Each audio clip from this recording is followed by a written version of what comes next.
Okay. కొద్దిగా. అవును. ఇలాంటి పాటలు పాడాలి అని ఎవరు నీకు సలహా ఇచ్చిర్రు? ఒక్కసారి పిలుసుకోరా?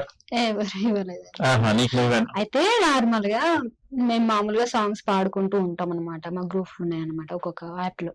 నీకింకా గ్రూప్స్ కూడా ఉన్నాయా? హ్మ్. అందరు ఇలాంటి వాళ్ళేనా? కాదండి చెప్పేది వినండి పేర్లు ఫస్ట్. ఎక్కువున్నాయా గోక్కుంటుర్రు? హ్మ్. ఓకే. ఓకే. అయితే చెప్పండి. అయితే మేము సాంగ్స్ పాడుకుంటా ఉంటే జస్ట్ అప్పుడప్పుడు నేను ఇలా వాడేదాన్ని. అంటే ఏ అప్పుడప్పుడు. హ్మ్. మీరు ఏ పాడినప్పుడల్లా ఎన్ని డెడ్ బాడీస్ లేసేటియి? లేదండి. ఇలా పాడితే నవ్వేవాళ్ళనమాట. నా ఓకే. పక్కన ఎప్పుడు మా ఖుషి పాప ఉంటదనమాట. ఆహా! ఖుషి అంటే మా చెల్లి. ఓకే. ఇప్పుడు 'కోకిల ఖుషి' అంటది గదా! అందులో ఖుషి ఆమె అన్నమాట. తన హ్మ్. పేరు ఖుషి, నా పేరు కోకిల అని ఉండేదన్నమాట. ఖుషి ఇంకా బానే సాయి ఉంది. అని ఉండే. ఆహా! సాయి హోస్ట్ ఒక రీల్స్ చేయొచ్చు గదా! ఇన్‌స్టాలో అని చెప్పి ఎప్పుడు చాలా సార్లు అనేవాళ్ళు. హ్మ్. అంటే నాకేం జేయొస్తదని నేను అనుకునేదాన్ని. కానీ మా ఇద్దరి పేరు మీద ఖుషి అనే పేరు మీద, కోకిల అనే పేరు మీద ఇద్దరి పేరు మీద ఒక అకౌంట్ క్రియేట్ చేశానన్నమాట. ఎవరు? ఇన్‌స్టాలో. ఎవరు చేశారు క్రియేట్? నేనే నువ్వే చేశానండి. చేసుకున్నావా? ఓకే. ఆ! మామూలుగా ఇలా పాడుతా ఉంటే అందరు నవ్వుతున్నారు కదా! హ్మ్.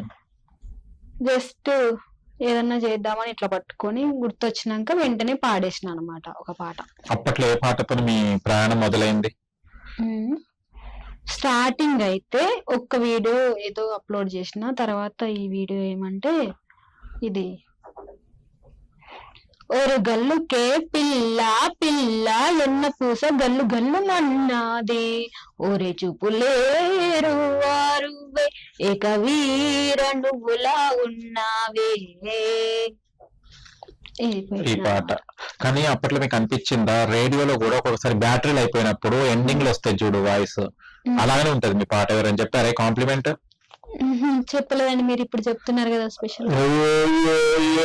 అని ఇట్లా రీల్స్ అతుక్కుపోయినప్పుడు గానియండి, రీల్స్ క్యాసెట్ తెలుసు గదా!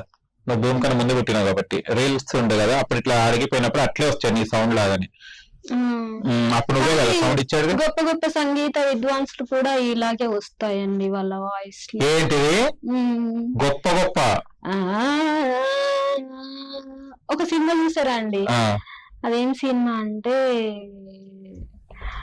'తరుణ్' మూవీ. హ్మ్. ఆహా! 'మోహన్ బాబు'. ఆ! మోహన్ బాబు గారు. ఆ! మోహన్ బాబు ఉంటారు. ఇంకొకతనుంటారు. ఆ! వాళ్ళు సంగీతం అంటే పాటలు పాడడానికి అక్కడ అవార్డ్ ఇస్తున్నారని చెప్పి అక్కడికి వెళ్తారు. హ్మ్. అక్కడ రెం వాళ్ళు పోటీ పోటీగా పాడుకుంటూ ఉంటారనమాట. ఓకే. అందులో మొన్న ఒక ఆమె పేరేం పేరు? మొన్న ఒక ఆమె హీరోయిన్ పేరుతో శోభనం గారు. శోభన గారు. హ్మ్. ఆ సినిమాలో హీరోయిన్. ఇప్పుడు ఏం చేద్దాం అనుకో కథ చెప్తున్నావా? లేకపోతే ఏం చెప్పాలనుకుంటున్నావు? లేదండి. అందులో ఇలాగే ఉంటాయండి ఆహా! వాయిస్‌లు. వాళ్ళని స్ఫూర్తి తీసుకున్నావు. అంటే అలా అని కాదు.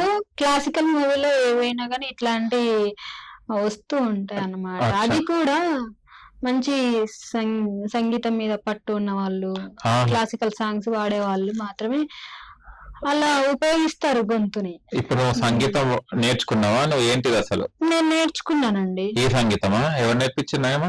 అట్లా మాట్లాడతారేంటండి? మా నాన్న నేర్పించారండి. మీ నాన్న నేర్పించారా? ఓకే. ఇగ ఏం అనలేము. హ్మ్. బాగానే నేర్పించారు ఓపికతోని. కానీ ఆయన కరెక్టే నేర్పించారు గానీ మీకే కొంచెం గొంతు జంక్ అవుతుంటది అప్పుడప్పుడు గదా! జంక్ అంటే? నీ జతగా అని ఇట్లా మధ్యలో మధ్యలో మీరు మీది కూడా వదులుతుంటారు గదా! ఒకసారి వదలరా? ఒక పాట పాడుకుంటా? హ్మ్.